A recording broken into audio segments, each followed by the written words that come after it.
বিশ্বনবী মুহাম্মদ রাসূলুল্লাহ সাল্লাল্লাহু আলাইহি ওয়াসাল্লাম বলেছেন, রাষ্ট্রীয় দায়িত্ব পালনকারী কেউ যদি এক টুকরা সুতা বা তার চেয়েও ক্ষুদ্র কোনো জিনিস খেয়ানত করে, তবে কিয়ামতের দিন খেয়ানতের বোঝা মাথায় করে তাকে উঠতে হবে।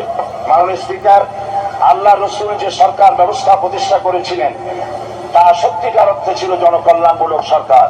নবী করিম সাল্লাল্লাহু আলাইহি ওয়াসাল্লাম সরকারি কর্মকর্তাদের বিরুদ্ধে কোনো অভিযোগ পেলে তখনই ব্যবস্থা গ্রহণ করতেন। আইনের চোখে সবাই সমান, শাসকদের আত্মীয় স্বজন কারো পক্ষে সম্ভব ছিল না জনগণের উপরে জুলুম করা। খলিফা ওমর রাদিয়াল্লাহু তাআলা আনহুর এক ছেলে অপরাধী প্রমাণিত হলে সে দণ্ডভোগ থেকে রেহাই পায়নি, এমনকি এতে তার মৃত্যুদণ্ড হয়েছিল।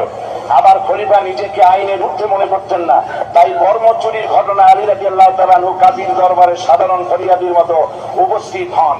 নিজের ছেলে ও চাকরের সাক্ষী যথেষ্ট না হয় কাজী খলিফার বিপক্ষে রায় দেন।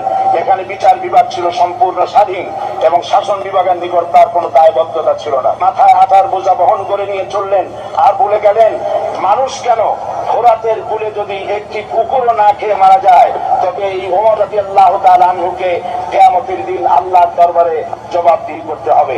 আর আজ সেই জাতির দায়িত্বশীলরা জনগণকে অভুক্ত রেখে তাদের মুখের গ্রাসে ভাত বসায়। জনগণ তাদের নিকট উপস্থিত হলে মনে হয় যেন গোলাম প্রভুর দরবারে উপস্থিত।